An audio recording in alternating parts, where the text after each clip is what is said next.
signal hunt. We are searching what is called the hydrogen line. That is the channel on the radio dial where scientists theorize we are most likely to hear a message from ET should they be out there. So we've been searching at this frequency for quite a while, and this is the place where we are most likely to hear it, is where and many other anomalous radio signals have been heard in the past. We've got one star in range right now, but a few others should be coming in range very, very soon. So currently it's Minkar is the closest star in range of our dish there at 303 light years. And if we were to get lucky and hear a message, get a signal from that star or planet in its orbit, we should say, then it'll only be on screen for between 30 and 90 seconds. That is how long at these sorts of distances there with the Earth's rotation we are likely to receive that message for us. It's only going to be brief there. Phrases in, thank you for the likes. Rio too, see you pop up there, and thank you for the gifts, appreciate that. All goes back into the stream. How's your weekend going? Carl is in as well. How are you doing? So how are you both doing today, Carl? So yeah, that is what we are doing tonight. Have we gone live across everywhere? Let me see where my cursor is hiding. Are we on there? That's an interesting one. What's open widget? What's this? Parallel tubes is not very good signal quality. So I'll forgive you for that. Forgive you guys if it is a bit. Forgive me, guys, if it's a bit bad on your end. There, see you in there. Ria in is there. I was just toying around with a new one, very similar. I think I prefer the old one, but I was just toying around to see what it looks like. Eagle eyes there, Kate. Basically the same one, just ever so slightly different on it, but good spotting there. We're all good. How are you doing there as well? And Rio, how's everyone tonight? Good to see you there. Gribbage is in over in the tubes. A up in as well. And how is the tubes? Because it keeps saying that we're having a bit of an issue. I might have to restart your tubes over there. Let's have a look. Let's just... oh, yours okay, Gribbage. Thank you for the heads up there. The little dashboard here is going, oh no, it's all going wrong. If it's not one technical thing, it is a t'other there. Okay, Emma, excellent. A up there, thank you for that one. I'll ignore what YouTube is telling me for that one. Playing Sea of Thieves? Oh, Kate, I was so tempted to do that this weekend, and then I looked at the weather forecast coming up, and I thought I'm going to try and save our gaming streams because this week is looking pretty rainy, and we're going to get tired, or I'm going to get tired of doing this. I think too many days in a row. Why is my menu on that one? There we go. So yeah, if you're just joining us, we are doing a live alien radio signal hunt tonight there. We are searching what is called the hydrogen line, which is the channel on the radio dial where scientists theorize that if ET is out there, this is where that message will be heard. It is the frequency that hydrogen naturally emits a radio signal as it decays, and because that is the most abundant element in our galaxy there, it provides a really good baseline for radio science there. May, are you having some issues on the tube? I think, yeah, YouTube for some reason is saying there's issues. So hopefully it's not too bad. These things do normally settle themselves out. Let's just make sure we've got everything. Everything else is turned off. Yeah, everything is turned off. So yes, it's probably just a technical thing on there, and hopefully there.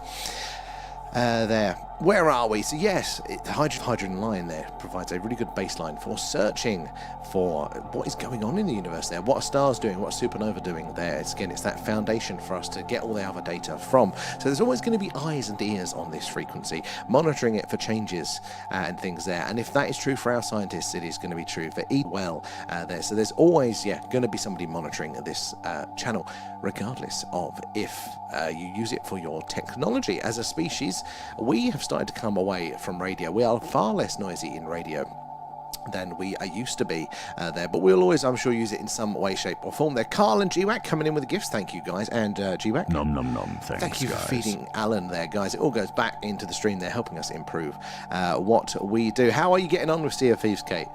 And GWAC there, how are you doing there? Walking to Tesco's there, so I'll last longer than normal with the hydration. Very, very wise there, keeping you company on your walk there. And James, not being rude, but could we make the other screens bigger and you're smaller? Enjoying the code. James, it's a very, very brilliant point, and we did have it around the other way, but actually, because of the vertical nature of TikTok, we had to shuffle it around. But we are doing it now horizontal on TikTok, because that was the original reason. We did it like this because this is how it was going out on the YouTube, and you could see more data, basically, because that is the whole point. You're very, very right there. But where we had... It was the vertical, isn't it? Yeah, the vertical went out there. We had to shuffle it around, but we are doing it horizontal, so actually we probably could. I am looking at redoing all of the overlays and stuff soon anyway, so keep an eyes peeled there. Carl coming in there, feeding Alan. Thank you. Thanks, guys. Let's have a look. Phrases in as well there, scrolling through, and still figuring out the game there. It's only been about 40 minutes. And you need a Kate to tell you what buttons to press there. And Robert there, if you mention underground US bases, they come after you there. Make the UFO engines. I'm not massively subtle. Look, I do think there is a lot of underground, activity. It's a natural place to put a lot of things, isn't it? There, it's out of the way. It's reasonably secure. But there's intelligent people that talk about deep underground military bases, these vast tunnel networks, and this sort of stuff there. And I really struggle with that. I really do. I just think there's so much logistics involved. There should be some more indicators from it. There should be, there's the physics comes into play there. They talk about potentially using nuclear tunnel boring machines, which is how they could dig them all compared to our existing and known tunneling infrastructure. But it's physics. Where does that mass go? Even if you're melting the rock, that liquid's got to come out somewhere, hasn't it? It's there would be evidence. There would be some sign of it there. Now, I don't know for sure, but I don't know. Get the clone to work there, Kate. There. Oh, and I said something. Then I saw comments about my personal. Really? Which is a tactic, isn't it? That's how they keep you shut up. That is very, very. I say not interesting for you. That's quite distressing, but interesting. To see that real cause and effect there. As well, where are we over the top there? Carl as well there, and Marcus, thank you for the gifts, appreciate those. Alls goes back into the stream. Where did we get to? May I had to refresh there. Hopefully it's going to be nice and consistent for you there as well. And Scooby, how are you doing? How's your weekend going? Raph is in as well. And Dan, good to see you there as well. So how is everybody doing? How is your weekend going? I keep forgetting it's the bank holiday, and I'm careless. No, I've got to figure out more housework to do tomorrow. But if you are enjoying, if you're joining us now for the first time, then, all buttons gone wrong. There we go. If you're joining us for the first time, we're doing a live alien radio signal hunt tonight. We're searching on what is called the hydrogen line, and that is the channel on the radio dial. It's these two lines here, there and there, where scientists theorize we are most likely to hear a message from ET should they be out there. This is the station to tune in on. There's very good reasons of why, but it's also, for another reason, very interesting because it is where we've heard those messages. So in the past, we have seen what looks like technological radio signals, exactly where we would expect to find them. It's very tricky to bring it over the line, confirm it as potentially ET, but it is, but we are, I think it's the limitation of our technology there, so we should be on the cusp, I think, as a species of being able to do that very, very soon there. X-Grummy is in, how are you doing? Thank you for the gifts. Where do we get to in the chat there? BMW make the UFO engines. Well, definitely the Second World War stuff. They were heavily related, weren't it, to the flying wings and all that sort of strange stuff that was in the program for the end of the Second World War there. Where did we get to there? Marcus is in. Good to see you there. Oh, Robert, that's me. That's my name. I forget to say it. Alan's the star of the show, so it doesn't matter there, but I am Sam there. And where are we? Let me scroll down. Is in there. Doing all right. I'm glad to hear it there. How are you doing? We're all good. We're all good. I don't know what to do with myself at the weekend, so I always get a bit out of whack. But we're here. We're in a happy place. We are with you guys searching for the strange and anomalous. I was very frustrated. I didn't schedule the stream earlier today because I couldn't tell what it was going to do, what the weather was going to do. It was meant to be cloudy. But then it was clear all afternoon. I'm like, we could get a skywatch in. So I've been holding out, keeping an eye to see if we can. I got all the kit out and everything, and then literally 15 minutes before we came on, boom, clouds, and they weren't shifting. So we are here doing the alien radio signal hunt tonight there. X, how are you doing? Good to see you there. Thank you for the gifts. I used to watch the UFO conspiracies, and it was good from 2007 to 2015 there. Now it's all disappeared. Really? On the YouTube, there's still lots of good stuff out there. Have you checked out Jesse Michael's American Alchemy. That's very, very good stuff coming in from there. It's definitely one of my favourite creators in the space at the minute there. And where did we get to, isn't it?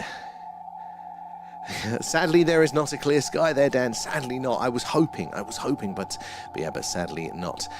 In it there. Are you off of your silly work shifts now, Raf? Are you fully able to dedicate yourself to us here? Or have you still got another long one coming up there? And be doing, good to see you in. And X, there to heard anything suspicious yet? So, yes and no. I don't know if you guys can see. Let me get the cursor on this one here. So this isn't exactly, this is a little bit further away than we would expect, and it's very, very thin, so it's along the nature of electronic interference, but it doesn't quite fit electronic interference in the sense that when I turned everything on earlier, this was a much stronger signal, so it's varying. And not just after I turned it on, after we got the stream rolling and stuff. So this one is varying, so you'd expect electronic interference there to be kind of consistent if the device that is interfering with it is consistent as well. Now, nothing else. So I don't necessarily think this is alien. In fact, I'm pretty sure this one isn't alien there, but is it something maybe in the local environment that we are picking up there? A little bit strange. It's still a mystery. So it reflected on this chart right there as well. We've got 2 stars in range tonight there.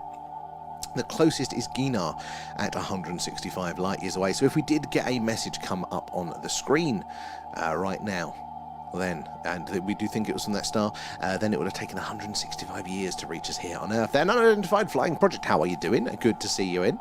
Their Montauk project, again, another very, very interesting one. Look, rabbit hole to go down there.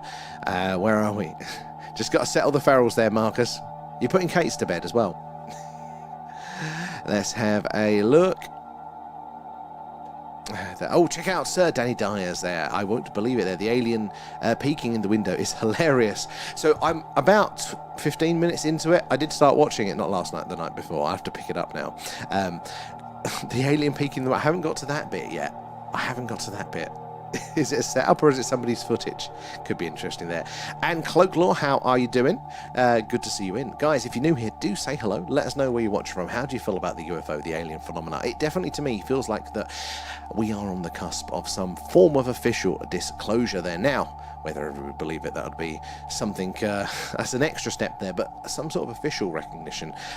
You could argue that we've had official recognition. In fact, I think we definitely have had in certain forms. But yeah, that real pushing over line there, we do feel like we are on the cusp of it there. So yes, if you're just joining us, do make sure you're following, subscribe, whatever it is, wherever you are there. Clear nights, we do a UFO, a UAP skywatch. That's what that looks like there. And we look to the beautiful night sky here in Wiltshire in the UK, right in the heart of crop circle country, just down the road from Stonehenge, and we see lots of weird and wonderful things. But on the nights where the weather doesn't play ball, as often is the case here in the UK, then we're doing this, the alien radio signal hunt. Now, it's a bit of a slower burn. They're much, much rarer, but they are getting more common, these signals that are potentially coming from far, far away stars and civilizations. So do join us there as we sweep the skies, and again, it'll only be on screen for between 30 and 90 seconds there at these sorts of distances with the Earth's rotation there. So yeah, we've got to be paying attention. But in the meantime, we're going to chat and we're going to hear all of the latest news and information from you guys in the UFO world. Brad, nom nom nom, thanks guys. Thank you for feeding Alan as well there. Good to see you in, Brad, as well there. FTC, thank you for the follow. Where are you joining us from tonight there? And my youngest feral had a danger nap there. She isn't sleeping till... Yes, very, very dangerous. You got to be very careful, especially, messes up. If I have a nap, I can't nap, because if I do, then that is it. I'm fully messed up there. And Cloak there, it really does feel like we are slowly getting closer to at least getting more real info out there. I think you're very, very right with that, because yeah, you can feel it. There's just more conversation going from more and more people at different levels of authority, isn't there? Now, I can imagine they're not going to want to give it all away straight away. Not going to, here it all is, lads, go on then. They're going to give us as little as possible, probably over a long period of time. But at some point, the pendulum switches there, doesn't it? The scales suddenly tip from us guy in the background, the weirdos, to the, oh, no, more people are talking about it now. It is the commonly held belief there. And remember, China releases drone. Thousands of different shaped UFOs appeared. So yeah, with the New Jersey drones flap stuff like that, I'm definitely open to there being a more adversarial to it. Whether it explains all of the phenomena, I don't know, but it is very interested there. It makes a lot of sense why an adversary would be doing that sort of stuff there. And Piggy there, why are the sound effects on this live? Thank you, Piggy. What about this sound effect? It's me, Alan, the real star of the show. Thank you, Alan. I've got a whole soundboard here. Well, how are you doing tonight, Piggy there? And A up there, if I do go quiet, I'm probably asleep. It's been a long day. It's been an exciting day for you there, A up there. And Ventura, welcome aboard. Where are you joining us from there? And Cloak, as long as it happens during our lifetimes, at least I'll go down happy. I very much second that one there. I think whatever reality is, whichever one of us has got it most right, it's probably going to be a degree from all of the different camps in this sort of stuff. I think we just need to know what reality is so we can adapt and we can adjust and we can grow as a species without that. If we're building ourselves, our future, our plans, our assumptions about the universe on flawed data, well then our execution over those years is only going to be cola flavoured squishy sweets. Thought I'd try that. Sounds very nice. I was debating doing a gaming stream and therefore we get sweets that stream, but I held off. I thought we're going to need it. We're going to need a gaming stream at some point this week with all the cloudy weather there. We're all good, Rio. We're all good. I hope you're well there. And thank you there, Cloak. Back over to the tubes. Where did we get to with your chat? When you see that bit, I'll giggle. I'm going to be looking out for it there. So guys, do say hello if you're new here. Let us know where you're watching from tonight. Do say how you feel about the phenomena. All angles, opinions are very, very welcome here. We like to think of it as a bit of a knowledge buffet there. So everybody brings a dish, but we don't force the vegans to eat the sausage rolls here. So, we love to share the ideas there. So do tell us away then. If you've had an experience, direct account with the phenomena, we would love to hear that too, as we're waiting for the action to happen on screen. But it's kind of like the film Contacts, if you've seen that, or the recent Apple TV series Pluribus. We're just listening out. That dish is pointing to the night sky. We do not know where those signals could potentially come from. So it's a bit of a right place, but also right time. We may be pointing directly over the right planet around that right star. But if that civilization are not at that minute choosing to signal, then we're not going to hear it, are we, guys? And it is unlikely that they're just going to have that transmitter on all of the time. The distances involved and therefore the energy required to send those signals is ever so great there. Unless a civilization is highly motivated to, they are unlikely to send a message over those vaster distances all of the time. We as a species, we did it once in the early 1970s there. That's the only time we've purposely sent a hello, is anybody else out there message ourselves. So why would aliens be any different there? And a recent paper did have a look at this and actually said, look, the likelihood is that our first sect are probably going to be the help us. Our sun's going to explode and we can't get off of our planet, or the don't invent AI, it's gone very bad for us there. Those messages at the last days of a civilization, because that is when they're going to be most likely to not be investing their energy resource in the future, in their hospitals, in their medicine, in their science, but actually putting it all into a message as their last hurrah priority. So that is why we're not getting those second confirmations of some of these anomalous signals there. And Piggy, what's your opinion of the Fermi paradox? So this is the off-the-cuff comment, wasn't it, by Enrico Fermi, and he's very, very interesting scientist there, responsible for a lot of stuff in physics. So very credible individual to be taking these opinions from. But it's kind of an off the cuff. I think it was, if alien life is out there, where are all the aliens? Why are we not seeing it all? And I think it's no comment on him or anything like that, but I think it's a bit of a straw man argument, because when you look, there is a lot of evidence out there. There's a lot of individual cases. Now, not one of them individually can definitely say that life exists 100% or anything like that, but collectively there's a lot of independent accounts and lots of interesting signals that appear to be doing strange things from down here, lots of planets within our solar system there. So I think it's more the limitation of our technology that we're not getting the evidence of the right level yet. And the good example of this is that we are now at the point where we can just about scan some atmospheres of those planets around others. And how they do this is the transit method, really. So as that planet goes in front of its star from our point of view, it blocks out a little bit of light there, ever so small amount of light, So we don't observe the planet directly, we just observe the star dimming. But somehow, in their infinite magic, very clever, they've managed to basically isolate the tiny bit of light that's coming from that star that is just on the edge of that planet. You know, it's that light from the star that is shining through that planet's atmosphere to us. And basically, if you think of it like holding up a coloured filter to it, depending on what's in the atmosphere, is the filter there. So only certain light waves come through, and they can analyse that, and it'll tell them roughly what gases may be present in the atmospheres of those planets. Now, it's very early days of the technology. Their confidence in it is not 100% by any means. See, around the planets they can check is the other what we call biosignatures there. The evidence is of gas that, as far as we know, here on Earth can be made by life. So we're starting to get it, but again, it's that technological limitation there that can't confirm it 100%. Just not got the tech yet. So I think it's kind of like, I think that's where the issue is. It's a very good question there. Piggy, how you doing? Rachel, good to see you. And if I was them, I wouldn't bother sending out a message there. It's a very good point.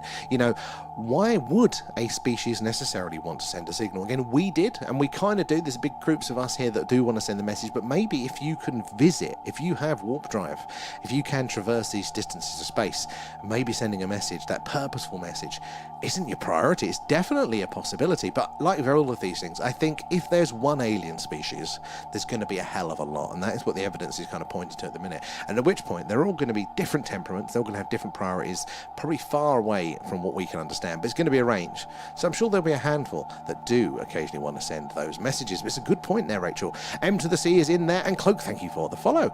And GWAC, they are... the Black Door in London. They are all queuing up out all the aliens there, and quite a lot of exoplanets that are Earth-like. There are now. We don't think we found an exact Earth analogue, but we have found some very, very interesting ones. Not that long ago, we didn't even know if there were planets around other stars. I think we got our first detection in the 90s, and it's only recently that we've kind of got more than just a handful. And the more we're looking, so many stars have planets there. We think it's going to be all of them. And the reasons why we can't detect them around all of them, again, it's that limitation of our technology rather than them not being there. And Ventura there, hello, greetings from the Netherlands. Welcome aboard. Good to Rotterdam as well, 100% believer. Brilliant. Have you seen anything yourself there? Very much welcome to the team there. Thank you for the follow, Piggy. And Marcus is back again there. The ferals settled and chloroform works exceptionally well. Have you got it on repeat buy? Get your bulk discount there. And I know some of them send out signals for help there. Recent was from Andromeda. Oh, tell us more on that one. I don't think I've heard that account. Now, that is a long way to go, because that Andromeda isn't just another star in our galaxy. That is a whole other galaxy. So you've got to traverse the galaxy, then a bit of space, then Andromeda. It is on its way to merge with the Milky Way there, which is a soft way of saying there. And Anthreus, thank you for the follow. Where are you joining us from tonight? I'm going to bounce back over to the tube. You guys have been patiently waiting, so let me catch up with what you guys are saying there. And Vinny is in. Hi, Probed Ones. Good to see you there. Oh, yeah. How is the quality on the tubes? I was getting a message from the YouTube, and I've no idea why, saying it's having a sulk, but I'm not sure why. Is it still? Yes, I think it's still saying. Oh no, it's saying it's good now. Hopefully, it will settle itself down. One day we will get fibre in this tiny village there. I was debating Starlink, but I've heard some interesting reviews on that one. And where are we? What? Oh, is it working at all? Isn't it? That is weird. What is going on with that? I'm sorry, tubers. I mean, my little screen here says, oh, it's excellent, then it disappears. There's no data. That's very, very weird. Sorry about that one, guys. Normally it's the TikTok that has the trouble. So it's only your turn there. What is going on? What is going on with that tonight? Hopefully it will. I mean, at least this is just the signal hunt that is lagging for there. You're not going to miss anything in real time. Where are we there? It's buffering like, mate. Yeah, it keeps switching in and out, and I have no idea why it's doing that. Our signal strength is all right. You know, like local internet seems to be okay. All the devices are off the Wi-Fi. So yeah, that is very, very strange. I'm sorry, guys. Hopefully it will sort itself out soon. Let me just make sure everything else is disconnected. See if that improves it somewhat. But yeah. we shall see how that one goes. Yeah, do say hello, guys, if you are new here. So let us know where you're all watching from tonight. Yeah, let us know how you feel about the phenomenon. Got any questions? Ask away. There's no silly questions here. And Rachel, I think it was an emergency signal. I like maybe crying out for help there. And other than that, it went quiet, which would make sense. So this recent paper was talking about this, that it's going to that's the most likely going to be the signal. They're not going to be on the whole time because there's an issue.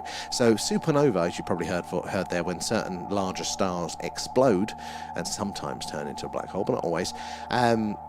Basically, they're incredibly rare events, but we see them. They're one of the most common things that we observe out in the universe, because even though they are rare, the universe is A, very vast, and B, they're very loud, disproportionately so. So there's normally one going off every few years that we can pick up, but yet they're meant to be incredibly rare. So it's a bit of a bias that we see them because of that there. So, excuse me. God, I'm tired tonight. So yeah, that we're expected to see more of those emergency signals, because yeah, if you are at the end of your, at the end of your rope, at the end of your life there, for whatever reason that might be, then you're more likely to be putting all your energy in, reaching out for help there. And everybody thank Marcus when you claim the coins from the treasure box there. Gold complete as well. Thank you guys as well. Lee coming in there, and Marcus with the gifts, and Brad as well. Where are we? Definitely I cry for help though. It was reported and I need to get digging. Oh yeah, send us if you see something. Send us into that one. It's very interesting, because just think of how powerful that radio signal has to be for us to even detect a faint blip of it over those vast distances. There. And Lee, it's aliens blocking the signal. Yeah, it's the man. It's the men in black. They're messing with us there. It's always going to be something, isn't it? Always something. I think this is designed to test me and to try and make me less of a stress head. Because if it's not the technology, like the individual camera playing up or whatever equipment we're using, it's the it's the internet that has a bit of a sulk or something like that. I might G-Wack, I might, but the problem is I won't sleep either way, so I might as well hang out. And I've seen the purple ball with sparkles around it there, just above trees there some years ago. Now, very interesting. Purple's not a colour that we see associated with the phenomena a lot, but like if you're trying to think of, prosaic explanations of what that could be, purple immediately makes me go, I have no idea what that could be. I don't see many purple drones or purple aircraft. Any ideas? That's a very interesting, sparkly as well there. And from what I heard, at the time, it was a really powerful there, and I don't know how it'd be like compared to the WoW. So, but that's another interesting one. Even the WoW, as far as we know, probably was nowhere near this as powerful, because to just traverse the distance has got to be very powerful. Very interesting there. Oh, thank you, Gribbish. I do appreciate your understanding. I know how frustrating it can be, though, if you guys are joining in and it's going and staggering away there. I'll forgive you if it's a bit too much for you guys tonight there. It does normally sort itself out across there, and it will for you there. And Electron, Vinny, our leaders and corporations and the rich, etc., have created a global society of greed, competition, corruption, lies, survival of the fittest, etc. there. If aliens who are very collective invade, we are finished. So, I mean, that's a really interesting one there. I mean, I can't deny any of the observations there. But I do tend to think that, I think it's part of our development. Not that we don't step aside here or there, but I think that we have to work our way past it. Because if you look at animals, they're very similar to that. They don't work as groups very well. They're either individuals. I mean, they don't. I think maybe working together is just something that really has to be learned over generations and generations there. So I think in a sense that, aliens will probably be sympathetic to our struggles, because I imagine they will be hurdles that they've had to overcome in their society as well. But, like we would be finished. I kind of think, not quite the opposite, but I think that's when it kicks into gear. Like, because at the minute, and I think was it Reagan that said this as well, that if we had an outer threat there, we had all realised that we are one. And this happens to us unconsciously, doesn't it there? Like our sense of identity. Now, identity is very dynamic. Identity is very dynamic, and we are multiple different things to multiple different peoples there at all sorts of times. But it's like a scale. It's a constant equation that you're working out in the back of your head there. And I would think that they're very right. If there was an outside threat that comes in, all of a sudden, then we have something in common on here on this planet for once, you know, because at the minute, what have we got in common? There are commonalities, there are certain traits, but we also have a hell of a lot of differences there. You know, we've given the example about temperature before, that, you know, we're here all around the world watching together there. We're likely to all be at slightly different temperatures in the places that we're at there. But, you know, we use technology to equalise that, so we're all probably roughly quite close in temperature there. But we serve a different purpose there. Some people are spending more on heating and less in other places as well. But if we had that overarching top level identity there as Earthlings, and I think that's what they call the observer effect. Lots of astronauts report when they go up to the Earth's atmosphere, and or out of the atmosphere I should say, into orbit, and they're looking down, they see the Earth as a whole. They can kind of see, oh, we're all together with it there, but we don't see that from down the ground. So maybe it would kick in, or maybe you're right, all of those bad traits that are in society, maybe they would just be amplified. Maybe it would be every man for themselves. It is hard to know.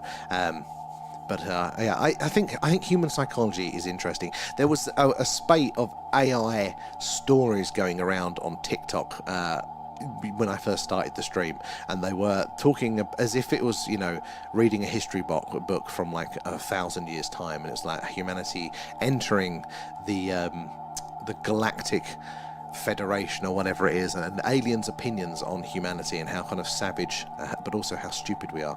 But it was quite interesting to imagine, what do we look like from up there?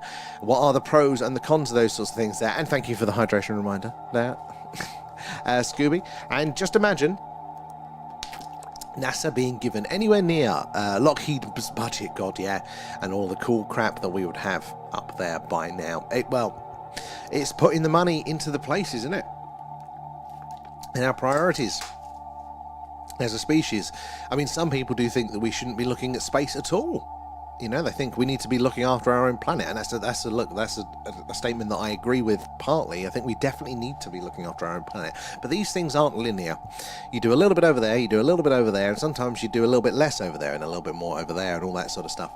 You know, it's never just we need to focus on the one thing and then move on to the next. It's dynamic, isn't it? We need to be looking up, and I think that's possibly the most important thing that we can do as a species, is look up and look at how far we've got to go, and maybe we need to get our shit together and get ourselves up to the stars as soon as possible. Then, and it's started to. How is it now on the old TikTok? There, is it a little bit better? And there is a popular reflection for the astronauts there. Oh, that is a popular reflection for astronauts there. The risk of the realization that we are all on this Earth there. I mean, again, we can tell people this, we know it, but you don't feel it. You don't, and I think that speaks to the subconscious part of your brain there. You know, the real felt sense. You know, that fills your day to day. When you know, it's just seeing all of the threats in your day to day life. Oh my God, the bills are coming in, or my boss is moaning at me about this. You know, that part of you is seeing it in sort of real time, and sometimes we need that reflection to speak to that part of us. And where are we? And some people don't believe, some people don't. They don't. I mean, I've not been there myself, but I do strongly lean to it being exist there. Oh, excellent, Gio. But thank you for the heads up there. And Nomad, thank you for the follow. Where are you joining us from tonight there? And I should say thank you to Rio there, GWAC, A-Up as well there, Rio again, and Kate for the gifts. Nom nom nom. Kate Thanks, feeding guys. Alan, thank you there. Again, it all goes back into the stream there. The same as subs, members, super chats, all the wonderful things, the Patreons and all that sort of stuff too. So it all goes back in to help us improve what we do there. And Ventura there, the longer you look in the open sky, the more you see. Very, very much so. Like, so, a Nomad Cambridge, excellent. I like a little bit of Cambridgeshire. Nice part of the country over there. Have you seen anything strange in your skies there? But there's, I'm doing a bit of therapy at the minute, and they're trying to talk to you about being mindful, and I'm normally caught up in my head. You know, I'm either got my headphones on, listening to podcasts, or I'm doing my work, and I'm stressing, and I don't notice the thing going by. And they were talking about, there was one of those Darren Brown sketches, not sketches, but it was a show, you know, about mentalism and how the mind works. And it was along the lines of, there was a guy in this town who considered himself very, very unlucky. And what they did is they played a bit of a prank on him. They set up loads of things where he could be lucky, right? You know, he got a scratch card, they put it in his newspaper there, and it was a winning scratch card. You know, they left 20 quid on the floor on his way to work there and watched him walk along, and he didn't see it there. And he's got that scratch card and went, I'll never win these, chucked it in the bin. You know, and I think that is a brilliant example of actually how we do work there. You know, like if we don't expect to see something, we don't look half the time. So just think of how much is going on in the night sky, in the sky in general there, maybe even in the seas and the ocean. If we're not looking and we're not expecting to see, we are not going to see there. So we do need to look. You know, the more we look, the more we see. And I think that's how the phenomena works. They often talk about the hitchhiker effect with things like Skinwalker Ranch, but general wider phenomena as well. They're even in the old spooky world as well, which is that, yes, can the phenomena follow you home? Lots of people will report working somewhere with this, and then even if they're skeptical, they'll come home and they'll report maybe poltergeist activity or something like that. And what I think is happening is, again, it's not that they brought that home, they're just now more aware of those things, and therefore they're starting to see the strange things that were already there in the first place. And Denny there, what's the strangest thing you have seen? So on our skywatches there, oh god, there's a few contenders, isn't there? I think one of the best ones I had was when I was setting the camera up for and I looked up and I saw this big bright white light travelling very, very fast, like a big ball of light, quite high up there. And I went, oh, it's the International Space Station going over. And then I went, wait a minute, it's still light out. I can't see any other stars. I can't see the darkness of the sky. How am I seeing the International Space Station look definitely that bright if it's still not dark enough there? And then it went, from my point of view, it looked like it went under the clouds. Well, that's definitely not the International Space Station. Then tends to be above the clouds, doesn't it? And a few other people, when I posted my really bad clip of it in the sort of local area, went, I saw that too, and we kind of got the direction that it went. So that was probably one of the strangest things we've seen. Or the one that we had when we were doing the live Skywatch or the on location Skywatch on one of the old Iron Age hill forts. That very strange light that was coming towards us there. And Rio, what is the big spike? This is a very good question, and I have no idea. It's changing though. It's now quite faint, but when I first jumped on the stream, that was quite large. It was a lot bigger than that. So that's telling me it's not normal electronic interference there. And Oslo there, Darren Brown is an NLP master. He really is. Like, he always says, oh, look, I'm not magic. This is all just psychology and all these sorts of things like that. But I come away from going, you're magic. And that's how you know how good it is there. Freeman, good to see you there. Denny Boy, thank you for the follow there. And our world is far more stranger than the rest of us make it out to be. I think it is. And again, that's what we do as humans, isn't it? We simplify things so we can understand it and get on with our day. What's the minimum that we need to know about the world to survive? That's all I need, lads. And let me go on and eat my food, hunt me animals, whatever it may be. But we forget that that's just the bias of our brains. That is not necessarily the reality of this world. I think it's going to be far more vibrant than we all expected to see. It's a lot better there. Thank you, Vinny, for holding out for us and letting us know there. And I mean, what is it? They spend over a year on their military, 170 billion. It is a lot of money, and you know it's a lot of wastage. And I mean, this is I'm not a person that says, you know, we should get rid of all of the militaries, you know, all of the armies. Look, you know, war bad. Yes, but it's a bit of a simplification, isn't it? You know, it's a very complex situation. Not everybody's all friendly and nice, and I don't think we're going to be for a long, long time. So some money has to go into it. But you look at the amount of money that goes into it.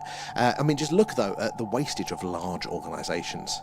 Yeah, even in science, I was listening to one today, and they spent 300 million, I think, 300 million on fraudulent Alzheimer's treatment research there, and it took them 25 years to figure it out. No, 22 years to figure it out like that. So this is wastage, and it is part of whichever institution. I think it's a product of a large-scale organisation there. But yeah, think of what else we could do with that money there. I love those Darren Brown shows. I did as well. There's something about him. I was like, mesmerised me, Darren. And oh, we're all up to date. No, we aren't there. Ken as well. Remember to look up at the stars there and not down at your feet there. Try to make sense of what you see and wonder about what makes the universe exist there, and be curious. I think that's a really, really good balance. You know, you've got to look up. I've said it 1,000 times before, but when I lived in Essex, I barely looked up there. I could, with the light pollution, maybe see 1 or 2 stars in the sky. Nothing that interesting, mostly clouds. But here in the country, I definitely make the effort to look up a lot more, but still not all of the time. So I think there's a lot more going on if we were just paying attention enough to see it there. And could it be strange that we're too on an extraterrestrial planet there? Probably possible. Well, could we be the aliens? Could life itself here on Earth have come from another body in our solar system, maybe another planet around another star there? I actually strongly lean that way. I don't necessarily, in fact, I'm actually in the sort of 80% conviction rate that life definitely didn't start on Earth, and we at the very least came from Mars, but it could be much wider than that. And there's also an interesting case that they discovered recently. It was that complex life evolved twice on Earth. So our lineage, you know, they try and trace us all the way back. Lots of holes in that, by the way. And I don't necessarily think that starting point that they are tracing us back to genetically was here on Earth. There definitely hasn't been enough time. But yeah, the complex life, so multicellular organisms, they're more than just bacteria, even though bacteria I think is quite complex, technically speaking. But yeah, there was another form of it that developed, a few million years or 100 million years before our current lineage, and it just died off, and we don't know why. Now, was it because our version came along and that, outcompeted it? Maybe that was the natural Earth life that was developing and becoming complex, and maybe we ran it out of town there. In the same way that it was a CO2 planet, wasn't it, Earth, there? Before all of the CO2 was fed on by the bacteria that then, as a waste product, created oxygen, which then killed off all the original bacteria. That was the first big extinction event here on Earth. It's very, very interesting there. Oh, what's that? Som 01. Peter, I don't even know that one. And Denny, how often do you monitor the skies there, and how powerful is the telescope? So, brilliant question. So, on clear skies, we do the UFO UAP skywatch. That's what that looks like there. See lots of awesome things in the night sky, plenty of satellites and shooting stars, but normally at least once per stream there we get something strange and anomalous, something that we can't explain away, and we do that basically every night that the skies are clear there. But we are beholden to the weather, and if it's not clear, then we do this, the alien radio signal hunt. So the visuals are done by actually a digital camera rather than a telescope. I mean, technically what we're doing now is technically a radio telescope if you want to round it, but it's a big dish.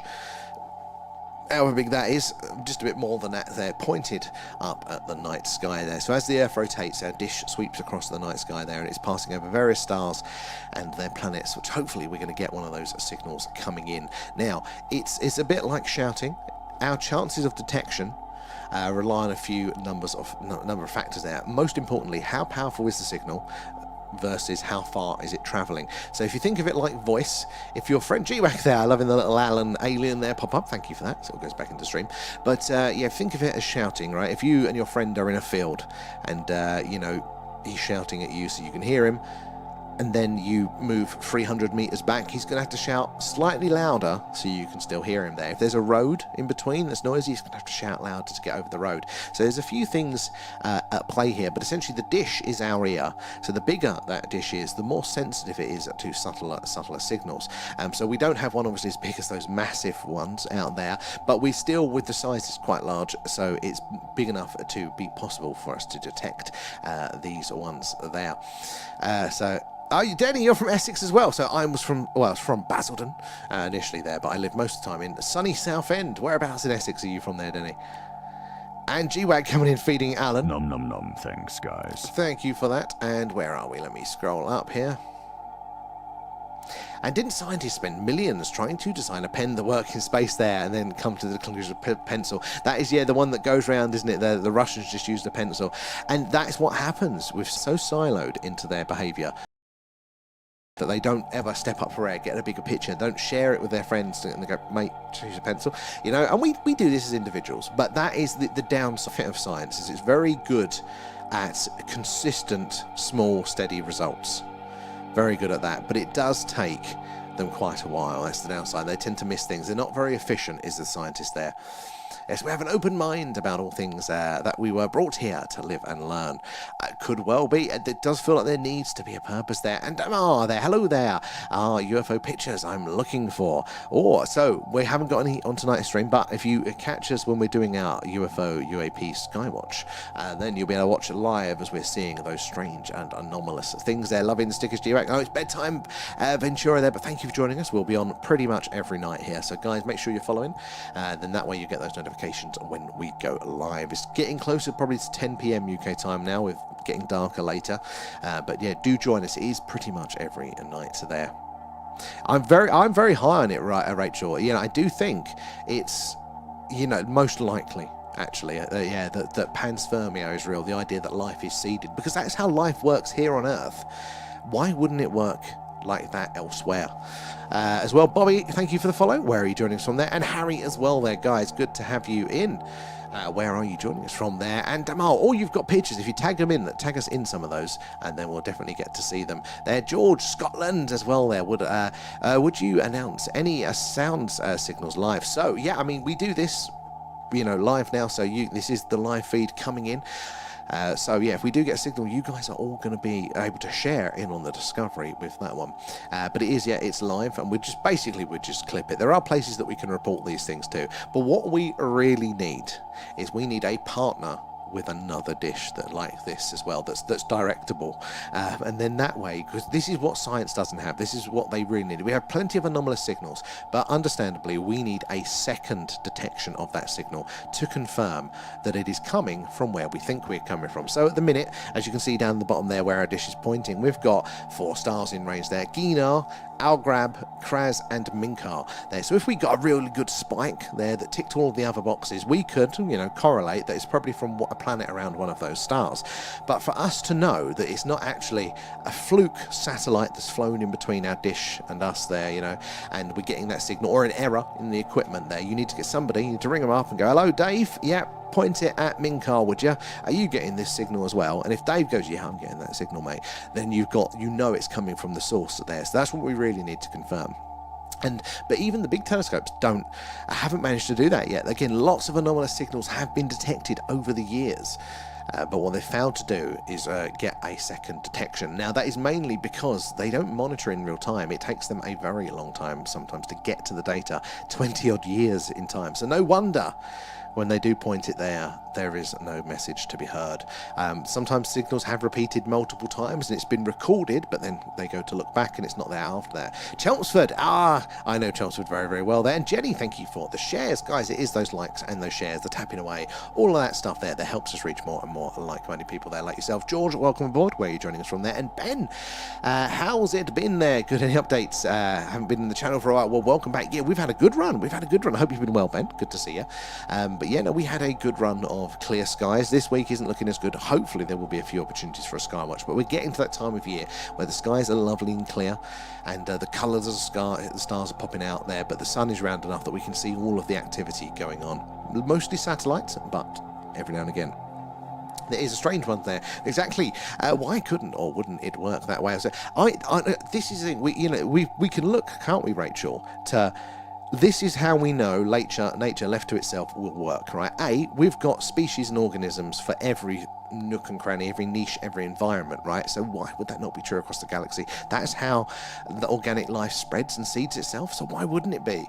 I very much think so. And George there, you've got to go there, but look forward to setting it for hours in the future. Thank you, George, for finding us, and looking forward to having you in there. So good to see you, and yeah, hopefully later in the week there will be able to join us for a skywatch there. Leanne as well, coming in with the gifts there. GWAC feeding Alan. Nom nom nom. Thank you for that. Guys. All goes back into stream. Now let me pop back over to the tube, which you've been patiently waiting. Where did we get to there? And is that Munin there? I'll just go with Raven. If aliens visited Italy, they'd be treated to a bolognese. In France, coq au vin. England, fish and chips. Wows, cheese on toast there. And don't tell the aliens of wows. To be honest though, I do like a bit of cheese on toast there. Out of most of those, not to live off, but a bit of cheese on toast. Now I'm hungry. I say that every stream. How you doing there? And Vinny there. And Hinduism is the oldest religion there. I think it's trying to teach us to have a big fight / war. And then all dance and hug like all the Indians do. I mean, talk about the age of the religions there. It's very, and some of that, their texts are very, very interesting as well. I mean, India does not get the shout out that it deserves for its history, its cultural thing there. There's so much interesting information there. In the same way that we look to Egypt and go and just salivate at how much mystery and wonder is there. You know, what is below the sands if only we can dig? India is full of it as well. It's a phenomenal culture and lands there. I think Alan has abducted us all in the Starship Alan as he's gone off radar. We need to bring up the Starship Alan tonight. We haven't brought that one up in a while there. And Boarded, just come on there, but I'll go back and see what I've missed there. Oh, Bearded, well, good to have you in tonight there. Evening Liberty, how are you doing? And Ken, if aliens visited Earth with the Earth, that's the wonder about why humans are walking around like zombies all the time with their phones glued to their hands. I mean, we're still wondering why we're doing that half the time, aren't we? It's an interesting one, isn't it? You know, we haven't had that technology too long to adapt to it, to integrate to it, to kind of learn a healthier balance with these things. I'm going to bounce back over to the TikTok. Where did we get to? Mr. Money is in the house. How have you been, Mr. Money? Is your weekend going well? And exciting plans for the bank holiday? And Rachel, going to go and make some noodles there and call it a night there. No worries, Rachel. Thank you for popping in. And we'll catch you later on there. Enjoy your noodles. So, guys, if you are just joining us tonight, we are doing a live alien radio signal hunt tonight. You've seen the film Contact or Apple TV series Pluribus, anything like that. That is what we're doing. We've got a dish pointed up to the night sky. All of the signals that are coming in are filtered down to all of the meters that you can see below there. And if we get lucky, as the Earth rotates, as it sweeps across the night sky, if it passes over a distant star with a planet in its orbit that is sending us a signal, again, we should see it all down here. We want that red line to look like the green line, in short. That is, what we are kind of hoping for tonight there. So do say hello. Let us know where you're all joining us from tonight there. But make sure you're following, subscribe, whatever it is, because we do something like this every night. If it's a cloudy night, then sadly I say that, it's just the radio signal hunt there, but on a clear sky, and so I say sadly, because always compared to a nice clear sky, that is what the sky looks like here. We do a UFO UAP skywatch. That is the main event there, but at least we can get together and we're still doing the work. You know, the more we do this signal hunting, then the more chances we have of detecting a signal, because it is not just a right place, it is also right time. We may have gone over the same star again and again and again, but if they're not sending the signal, we are not going to detect it, and they're unlikely to have that signal transmitting the whole time due to how much resources that's going to take up there. And always a pleasure and interesting. Thank you, Rachel. Always a pleasure to have you too. And Mr. Money has been busy there and always trying to make time to pop into the live. You do, Mr. Money, appreciate it as well there. So I hope it's good busy. Hope bank holiday exciting busy there. Leanne coming in with the shares. Thank you for those, Leanne, because it is the likes and the shares. All that tapping away, guys. That is what helps us reach more and more like-minded people like yourselves there. And the more eyes and minds on the phenomena, the more we can all piece this puzzle together. Darren, welcome aboard. Where are you joining us from tonight there? And G-Wack, I've just tried watching the Dark Knight. The Batman voice goes through me. You can't watch it. I mean, it is a bit, but you get used to it. I thought they were the best Batmans, those ones. And where are we there? E.T. wanted to phone home. You do wonder, was that apparently, again, I thought E.T. was just a bit of a friendly story one, but no, apparently they were interested. Apparently that was one of those films where possible true information has been seeded through media. Again, not necessarily literally the whole thing, but maybe there is something to it there. And Wiltshire, how are you doing? There, aliens are all over the skies. Well, and it looks like we are in the day and age. They're fortunate enough to be alive in the time where we can start to see it there. Because if the skies are as active as they seem to be currently, you know, think of all the videos that we get seen, we get shared. We think of all the experiences that you guys have had there and that we've all shared here. It seems like there is a hell of a lot going on in those skies. Has it always been going on just as much as that? And now we're just for the first time seeing it all in its true form, you know, and therefore it feels like it's a new thing. I mean, you go back then through folklore, historic texts, religious texts, all that sort of stuff.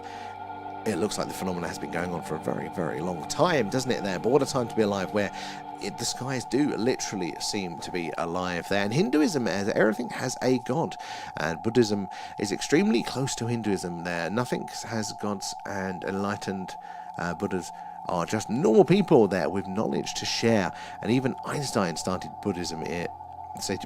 Buddhism is best. Well, I find religions very, very interesting there. That it always strikes me that it is individual cultures' attempts, isn't it, at setting out what are the rules for existing in this world and working together, you know, and different cultures, different environments, they're going to have different issues, therefore different priorities, going to come to slight different conclusions, but the similarity that runs through a lot of them has always struck me as an interesting framework there. Which one is going to be more right than the others there? But there is gold in those old texts there. Most films are based on true events, I bet.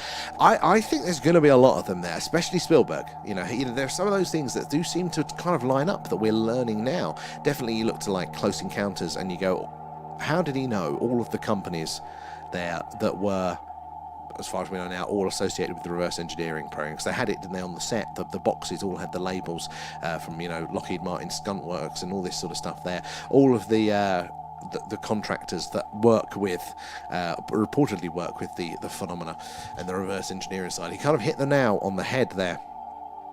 And Archie, there, I think I may have crossed over into the Leicesterverse. Welcome to the Leicesterverse. Everything is Leicester here. This is Leicester. How are you doing, Archie? And just hiding. Hence Mr. Money. I did wonder that as well. Now that's pretty cool, making people's day like that. Can you imagine like the excitement of it? Every time, and it is very rare. Every time I found money, it's nothing beats it. The little buzz from it there. Batman Returns is the best one. Wait a minute. No, I liked. Which one? So the Dark Knight. What were the other ones? Is Returns still a Christopher Nolan one? Because I like the Nolan ones. There. I'm using quantum entanglement to communicate through the Leicesterverse there. It's still very complicated. If you don't hear from me, wish you well. Thank you, Archie, there. And Kelly there as well. As Kelly, how are you doing? Thank you for the follow there. And I agree there, most films are based on true events. I mean, look at Roger Rabbit. I mean, that one, that was one, I think the first film that I saw as a child that I come away going, I feel bad. Like, you know, that really was, you know, they say kids aren't ready for certain things. I wasn't ready for Who Framed Roger Rabbit there. You know the scene that I'm talking about there. Batman Forever was a good one. I must have seen that one a while ago because it does ring a bell there. Oh, it's the 90s Keaton one. Yeah, no, see, I love the Nolan ones. Just visually, I thought they were so good. It's so weird. It is. I mean, the stream subjects are very, very weird.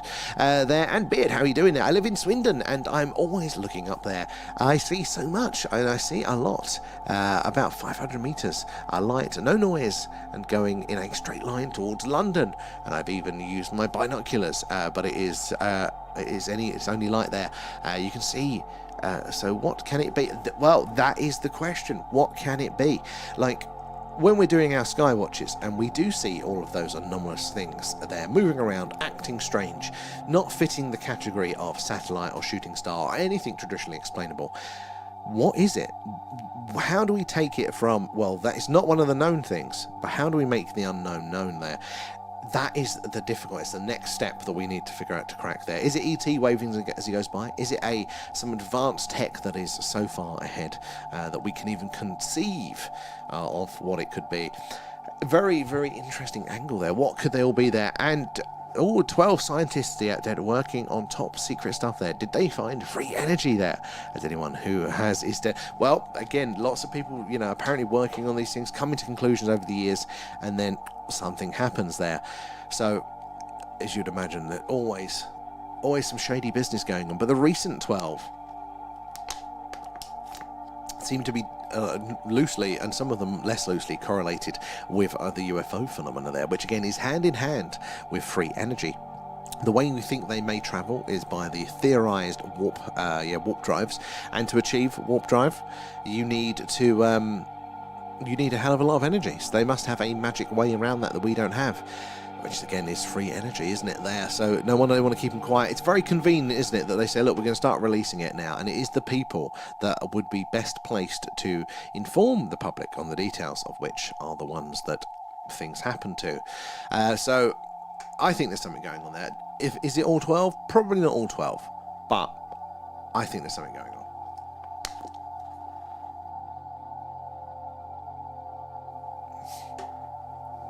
And where are we?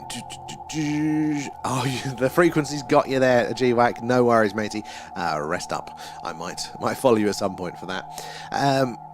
Catch you later on there as well. But yeah, very interesting what is going on. I say interesting from the luxury of not being one of those scientists here sitting in my office all safe. But yeah, it is an interesting time. You know, it is always darkest before the dawn, isn't it? Sometimes we do something in our society called promoting to failure, and we do this obviously in employment, hence the term promotion to failure there, that you do a good job, we'll put you up a gear, and then you go, oh, I've done another good job, right, we'll put you up a gear, put another gear, etc, etc, and at some point you're just not suited for that role anymore. You know, going up the management train can be very different from the lower levels of these things, different skill sets, and the problem is that then you stop progressing where you failed, where you wasn't very good, essentially, and then you're stuck there in that position. And the same thing is true of how institutions act themselves. Now, if they have this procedure where they go, look, somebody's talking about free energy, somebody's talking about the UFOs there, we'll just get rid of them. Well, they're going to do that, and they're going to do it even when it doesn't work anymore. You know, we're creatures of habit there. We go, well, it used to work, so I'm just going to keep doing it. Most people don't think, they'll just keep executing the same processes. And I think that's probably what we're starting to see going on. Those organisations in the past probably have been able to get rid of people that they just didn't like. But now we're living in a world where there is so much coverage of these things. There are so many people willing to put in their time to make those connections, to do the research. They just haven't clicked that, you know, the eyes are on them yet. And I very much think that the politicians haven't clicked about this as well. They're still used to be able to compartmentalize their life, but now people can share this information. They can look, and the eyes are on them, and they haven't realized yet. So I do think there's something coming on there. And Wiltshire as well there, and because we live in Swindon, around 6 a.m. in the morning and evening around Swindon and Wiltshire, hovering around the trees in the back, bright light. So that's interesting as well. Swindon, well, Wiltshire in general, we've just moved to Wiltshire, so we're down in Warminster, so not too far from you. And it struck me of how mystical this county is there. It's a sort of a farming county. It's a bit, you know, agricultural. It's like every other farm county I've seen, but not true. Actually living here, there are burial mounds, stone circles, other weird, you know, formations, hill forts, absolutely everywhere. This has got so much history, and some of that history is a little bit strange as well there, so it makes sense that there's going to be that real relationship with the phenomena here. And bread and circus there, keep us dumb there, and they ain't releasing crap there. You're right on that one, and I can assure you we've been here before. We very, very much have, but I think it's like those satellite orbits. You know, again, those satellites fly around us. We see them flying across, and you know, they're just in orbit, right? But each orbit they get ever so slightly closer to the Earth. They descend a tiny amount. So it's not the straight line down to the Earth.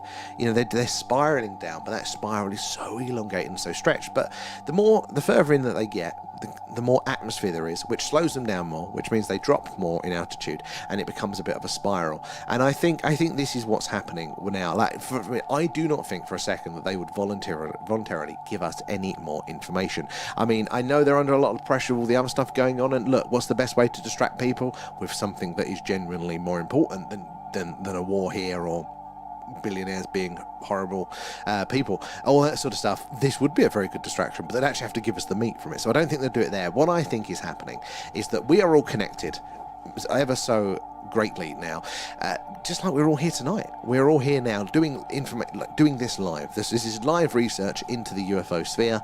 This is live signals coming in. So if we do get a spike, all of you guys get to hear it and see it at the same time.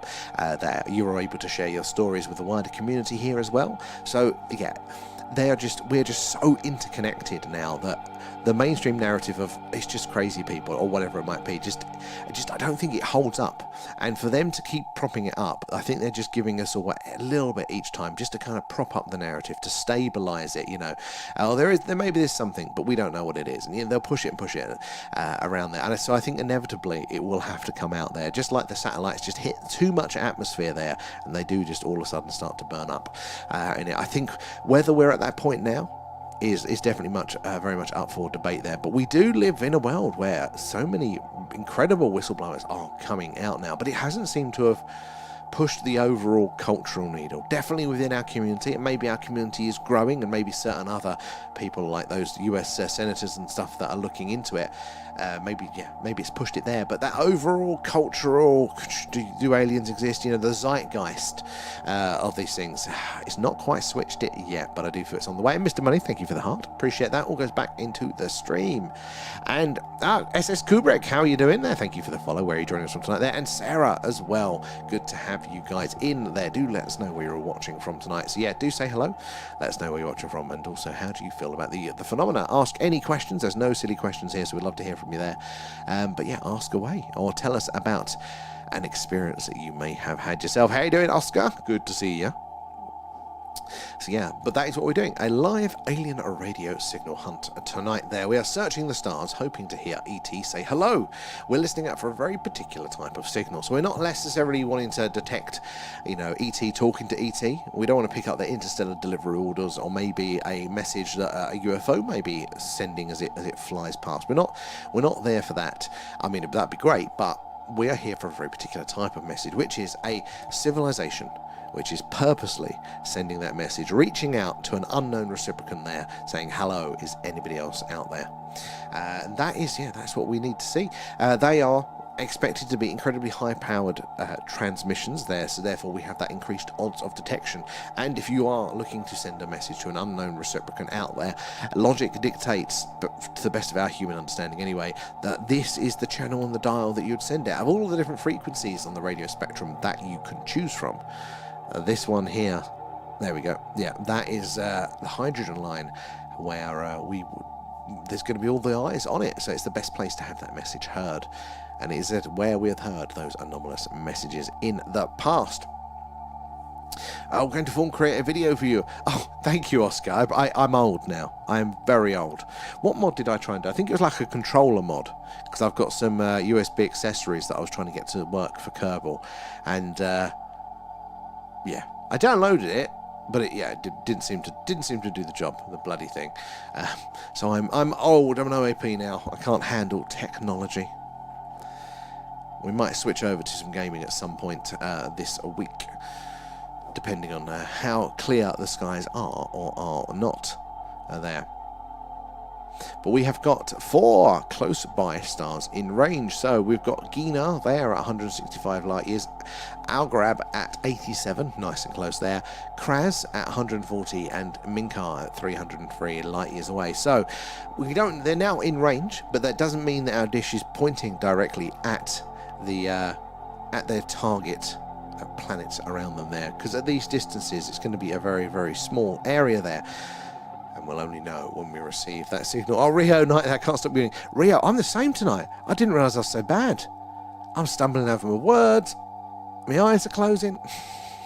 I think it might be a short one, this one tonight, guys.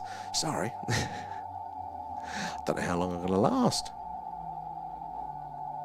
We have done an hour though, so it's not too bad. But no, we'll hold on for a bit longer. And Vinny, as we are so non-collective there, with differences, greed, competition, etc., there, we wouldn't be ready for alien contact by a long time. You know what, Electron? I really like that, because ready for it, I think is the right phrase there. Like, often we reach for things because we want this individual thing, because of the benefits that thing will bring. But we don't realise that we need to earn it. There's all these other skills or things within our culture and society that they need to support that thing.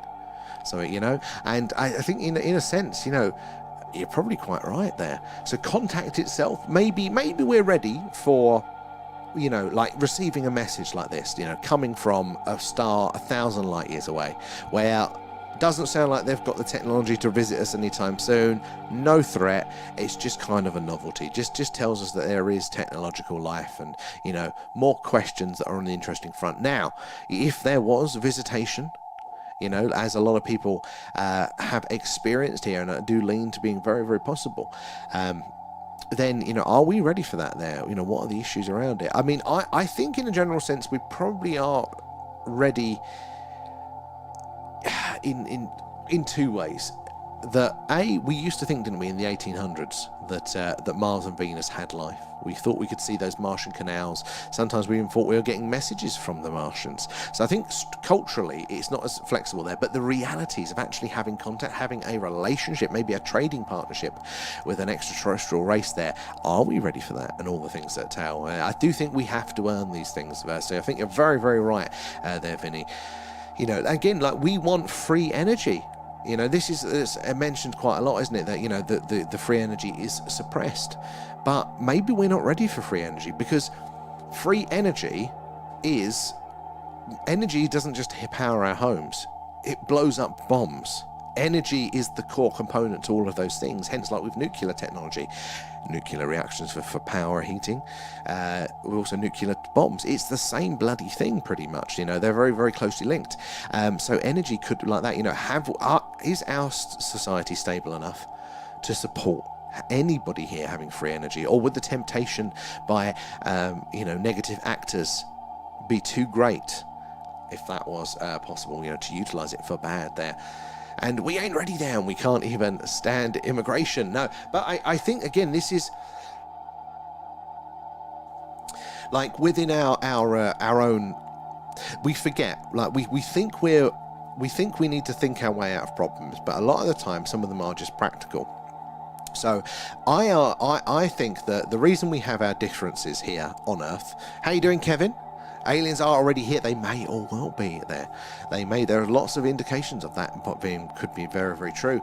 But yeah, so the reason that we have our altercations and our frictions here on Earth are because our experiences of the world are different.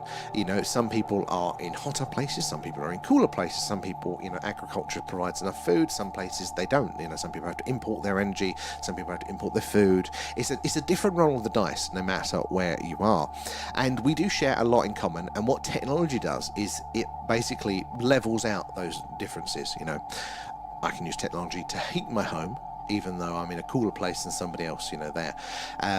But so technology and energy does start to equalize us. And if we've got a similar experience, then we can afford to follow similar rules. And if we can afford to follow similar rules, you know, then we can get on and discuss all of these things. And I think that is where, so this is going out of the ledge here, that's where the EU went wrong. So I didn't vote to leave at all, but the EU overreached. It was a good for trade because we could share that in common. But when they're trying to apply the same rule for very, very different cultures, it was always going to go wrong. I mean, you look at the cultural attitude towards money and taxation in Germany versus the same with Greece. They're the opposite. The Germans are very efficient and very, you know, used to paying taxes on time, precisely. You know, they don't by culture want to screw the system. Whereas in Greece, they're very distrusting of authority, avoiding paying tax at all costs. Hence, the country kept going bankrupt and having to be bailed out by the Germans. You know, so.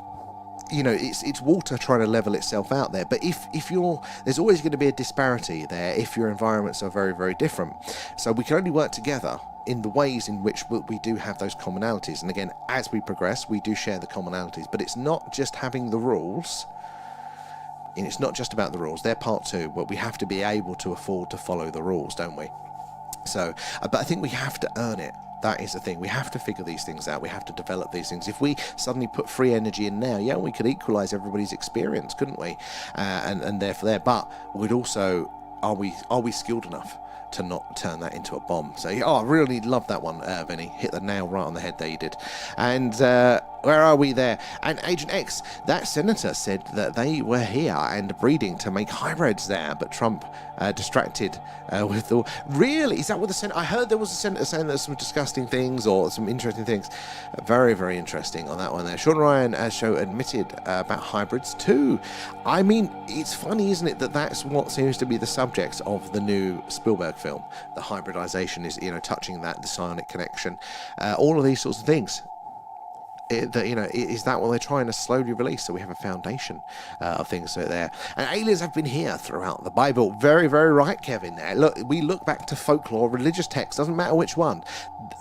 Most of them if you take away the lens of human interpretation of the time there, and you go, what are those core experiences there? They're talking about lights in the sky, beings coming down from the sky, people being taken away, missing time, some little people, all that sort of stuff there.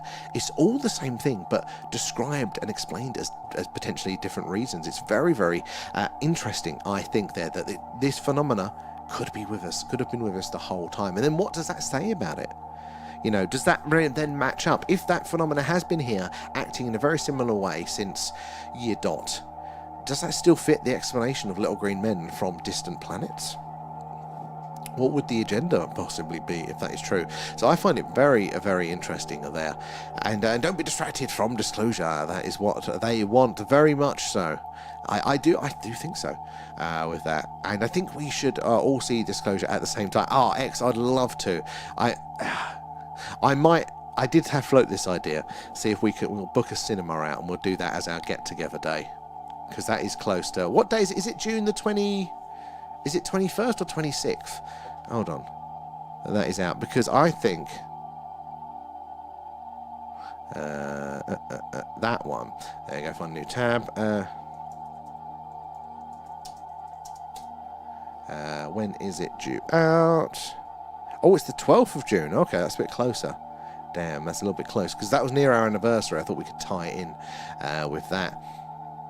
And Kevin there, Michelangelo coded aliens in his paintings. I think there probably are little clues. I mean, even cave paintings, what appear to be the greys and things like that. Very, very interesting that, you know, it could be here, or could have been here, with us the whole damn time. So yeah, I find that endlessly fascinating there. But what can we extrapolate from that? What does it mean? Are we their project? Have they been keeping an eye on us this whole time out of curiosity, an anthropological sort of reason there, just monitoring life here? Have they meddled? Do they still intend on meddling? Are they the parent in the room guiding our evolution? What can we deduce if they have been here the whole time? There, Shrek, welcome aboard. Where are you joining us from tonight? So guys, if you are just joining us, we're doing a live alien radio signal hunt tonight. We're searching what is called the hydrogen line, and that is the channel on the radio dial where scientists theorize that if ET is out there, this is where we're most likely to hear the message, hello, is anybody else out there? And it's where those anomalous signals in the past have been detected as well. Now, it's a bit of right place, a right time. There as well. Not only do we have to be pointed directly over a target planet around the distant star, but also when they are planning to send that signal as well. Going to be very, very energy intensive to send a signal across these distances there. Doesn't mean they're not doing it, but it does mean we have to kind of, you know, be looking in the right place when they're planning on sending it there. We as a species only sent that message ourselves once, which... if the aliens are like anything like that, it probably means that they're not going to be sending them twice themselves there. But you never know there. So yeah, these distances are so very, very vast that we're talking about that. By the time a signal reaches it could be so quiet that we might not even be able to detect it. And that's kind of what happens with our radio signals, or the majority of our radio signals as humans there.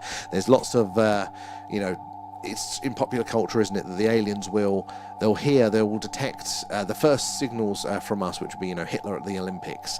I think that was in Contact, wasn't it? But the reality is that wave, what was it, the 1936 Olympics? So we're 90 years, that was. So that bubble of how far that has travelled at the speed of light there, that radio signal is at the minute is 90 light years. So that means that Algorand, who a star that we've got in range tonight, that received that signal 3 years ago. But again, by the time a television signal, which isn't that high power, reaches that far away, it's going to be so quiet that you would need a dish the size of a planet with no interference to be able to detect it. Maybe aliens do have the technology, you know, to be able to pick up those faint signals. But we don't at the minute. In fact, we're talking about putting a big dish on the other side of the moon.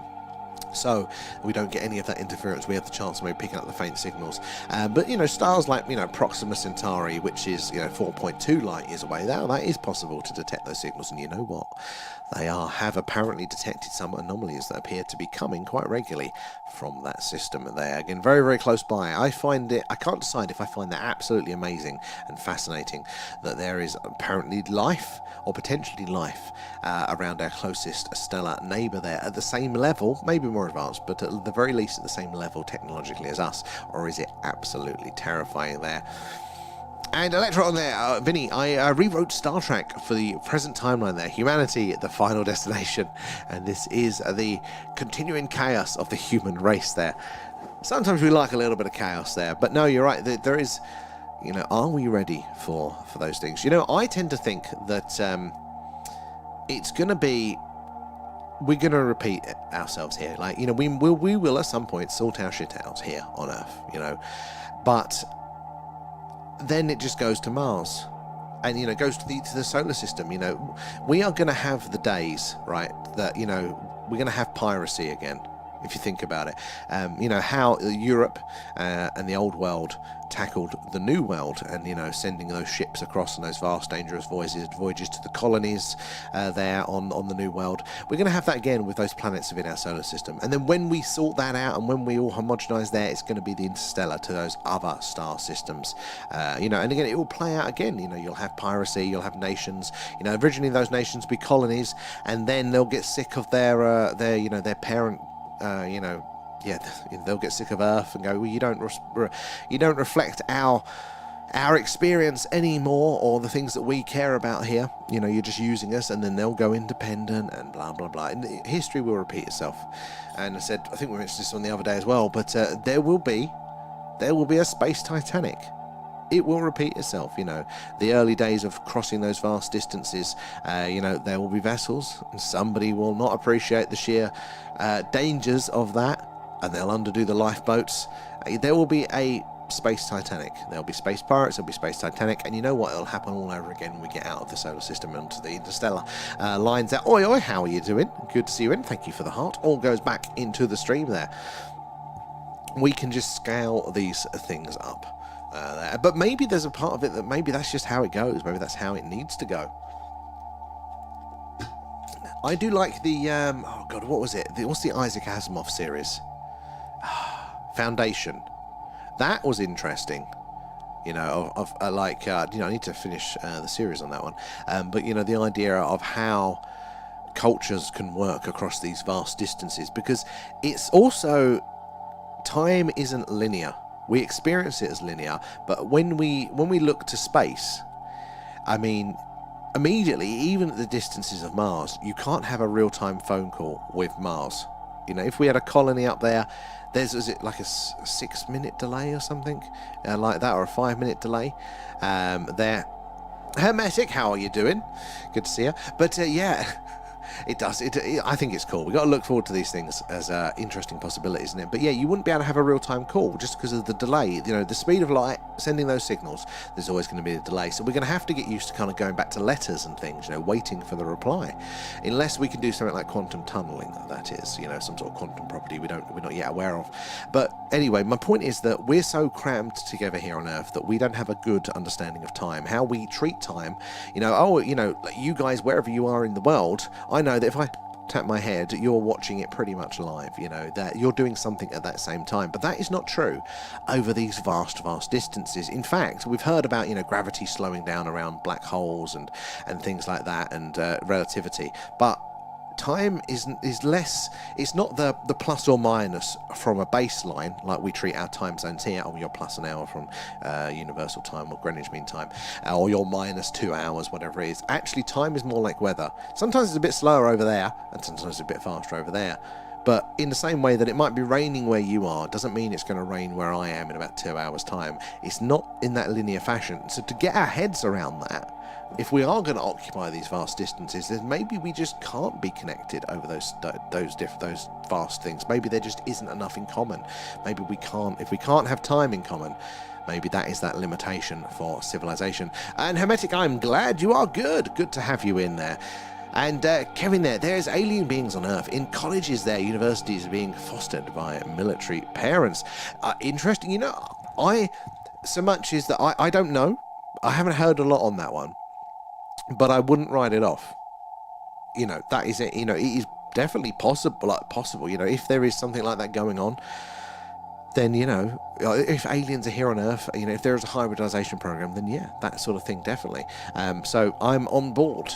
But I need to see more before I fully get there. And Italian Stallion, how are you doing? Good to see you there. I can't say yet, but this is the thing. You know, the world is going to be so much weirder than any of us really realise there. And be cool if you've done a meet up there, a skywatch in Wiltshire, maybe Avebury. So we do want to do it. We do keep talking about doing it. I keep saying around our anniversary we're going to do something. Weather will be better, but yeah, something like that is what we're trying to plan there. We have a little technicality though that I need to figure out a clever way around, because technically, if I say we're doing a meetup, then there is an argument that there is liability there from an insurance point of view, which we have to figure out a way around, because that is just how our legal system works. It's one of the reasons why we haven't done it yet. But we are trying to do something, for the summer months. I think it would be pretty cool to hang out with all of you guys, put some faces rather than just the icons. In fact, if we do a meetup, guys, you'll actually have to wear your profile images, just stick them to your face, so I know who I'm talking to. So yeah. Be funny. And I'll only refer to you as your on-screen usernames. Whilst we're waiting for the signal, let's switch over very quickly to the starship. Alan. Oh, it's frozen. Hold on, let me bring it up. There we go. So this is our starship.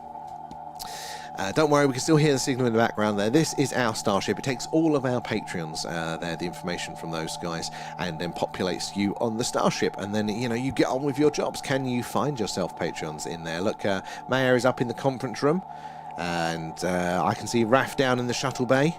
Carl is in engineering over there as well. Blue Nose is in sick bay. You don't actually have to pay. You can sign up to the free tier, and it still populates you on the ship. Yeah, do that, and we check in on these streams. We see what you guys are up to and all the storylines that develop there. Oh, you had a pint in the Red Lion at Avebury there, and once on the way back from the Glastonbury Festival. You know what? I haven't been to Avebury there. I still need to do it. The big stones there. In fact, there's so many locally that I still need to do. But yeah, we've got all those locations for skywatches. But a meetup would be cool for that. I was hoping we could, combine it with like a private screening of the old of Disclosure Day there. But I think that's coming up a bit too soon for us there. But it is a huge circle there. And there are so many of these. I looked at, was it the Devil's Arrows that came up on one of these sort of history searches there? And again, the individual stones of the Devil's Arrows, I think there's only 3 of them left now, but they were up to 7, but they've just been robbed over the years. But they're in a line, so it's not a stone circle. But yeah, they're massive. They're huge, bigger than the Stonehenge ones. And you're like, what were all these guys up to? You're telling me this was all just to plot the stars? You know, you could have done that with sticks, to know which calendar, when to do this sort of thing. All religious practice. Something was going on back then. It's very, very interesting. There was a lot going on in the Stone Age. I mean, it's why they call it the Stone Age. There.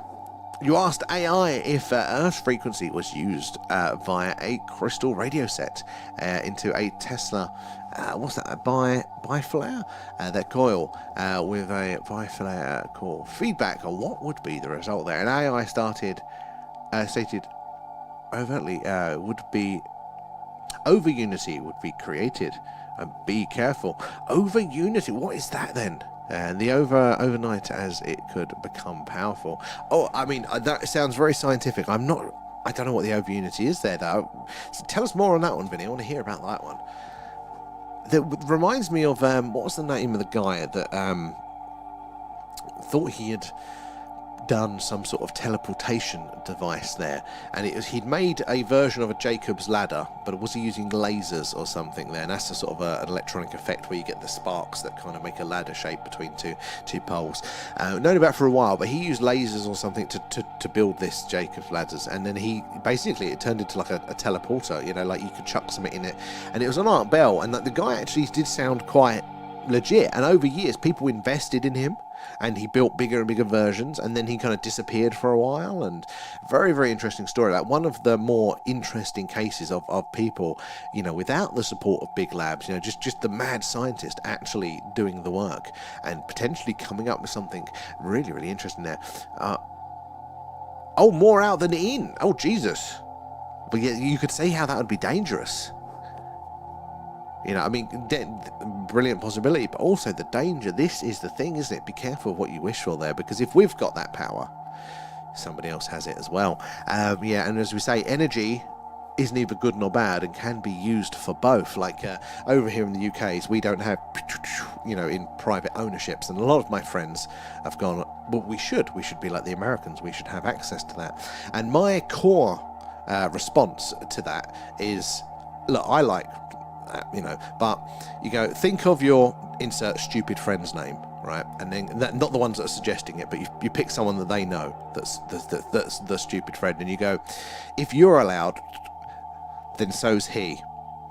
And they go, oh yeah, no, actually, maybe we don't want it. So this is the thing, like, if we invent this stuff, maybe we could be trusted with it, could we? But then that knowledge is out there, and then other people can as well there, and be it there, it'd be cool. I really hope that comes together there. It'd be so good for us all to come together, and let's make it happen this summer. I'll be it 100% there. There's two parts. The first is the fact, the legality angle, which I'm sure we can overcome in some clever way. But the other part is making sure that there's enough to do. Because I think if you want to meet up during the day, so we'll have to light as well, and then maybe roll it into a skywatch. But then we need a plan B if the weather doesn't hold for the date that we book. But yeah, we really, really would love to do something. So hopefully we'll have some form of something coming up soon. You're all more than welcome to join us for those ones. And there, I fired a shotgun once, and it scared the shit out of me never again. I mean, I've fired a few things in my time there, but in formal and legal senses. I'm a guy. I'm interested in things. I like interesting items, and they are, I would love to have a collection of those things as well.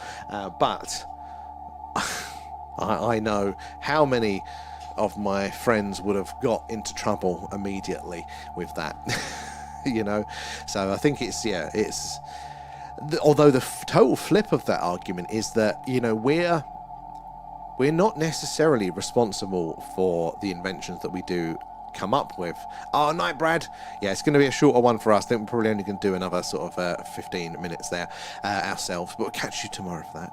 That we're not necessarily responsible. We'd like to think it's individuals, like very clever people like Einstein there, that comes up with this stuff, and without that person we wouldn't have never figured this out. But it's more like that they just assemble the parts that are put together in the society and the community. There were other people that were getting close and come up with similar theories to Einstein, same as with photography, and also television as well. They're clever people join the dots, but it's society, it's the landscape that does this sort of. You see it as well with athletes as well. Breaking the 4-minute mile took humanity 300 years before we did that of Olympic Games, right? Something like that. And then the next year it was 3-minute mile. There was this incremental there's something in there, and I think in the physical side of things there, it's probably that nutrition and more people being able to go into the sports field and not having to dedicate their lives to working stuff. So it's more that it's in the community there. So like when we talk about things like AI and the dangers around it and how we need to be cautious, 100% we need to be cautious. But it's a wave, and waves happen regardless of what you do. So you can either surf it or not. Like, it's coming, so that other nations are going to do it. Somebody else is going to stumble at it on it there. These aren't done in isolation. It's a wave that you're riding there. And I was brought up on a farm, so it was okay. I mean, that sounds pretty fun there, oi. Although, I mean, I would never want to, an animal. That's the flip side of it. I'm so soft, stuff like that. I could never do the hunting side of things. Like, I would starve in the apocalypse, right? I would. I'd also hypocritical because I'm not a vegetarian, but as actual items and machines, yeah, like them there. Italian as well. Thank you, Italian. There. Oh, Kate, my ship sank there. You have my full attention now. Kate. Well, that was your job interview, to be on our crew. So, I don't know. I would say, if you're gonna stay up late, we'll play after the stream. But I don't even know how to play the game now. I've played it with Pete, and I'm like, I can't even remember how to set up a game. Need more training. We all do. Are you staying up late? Maybe we'll go on for an hour or so, see if we can put a ship together, Kate. There. can't we all sign a illegal form? E.g., if Alan probes someone, then enjoy it. Don't sue anyone. If that's a way around it, Electron, that is, we are putting that in the form. So imagine presenting that one to the judge. But they signed this form there. I think sometimes there's ways around those sort of things, but I just do need to double check all that things, because you never know in this day and age, and I'm past my cavalier days. I wouldn't want it to stop there. I think potentially basically saying, I'm going to be here, be on your head if you join us, but if we make it official with a poster, then it's a different sort of thing. I'll have to look into it a bit more on that one, because I do really want to do it. I think actually getting everybody together for a proper up the hill for the Skywatch and stuff would be pretty cool to have you all on it, I think, there. Oh, the hub's just robbed the Xbox now. It's John, isn't it? John? Get off the Xbox. We've got a mission to be completing now. I'm sorry, mate. Take it up with Alan.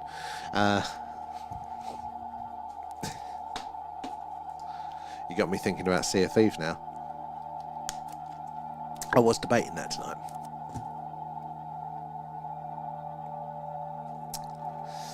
It would. I think it'd be really cool as well, just not to just have me in shot for once, because nobody needs to see that, but like to see, you know, like a good ton of you guys.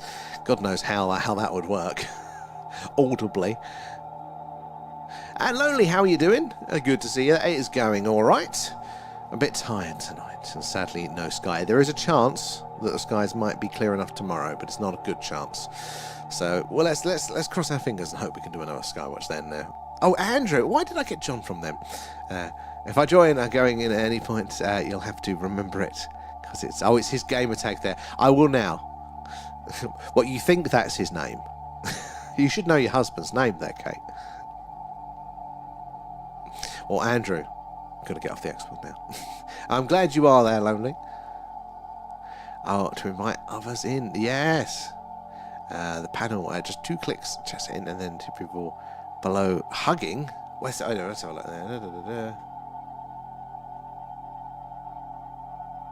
Oh, because I'm on TikTok Studio, so is it the multi-guest one there?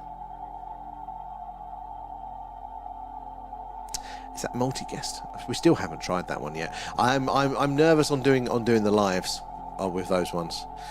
Do want to do it at some point, but I think I'd prefer to do it as a pre-recorded. So I might drag you all in via Discord for that one there. Feel weird calling Andrew. Yeah, I'm like that. I like Leanne.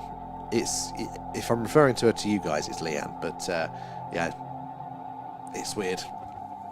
I just call her Stinky all the time there.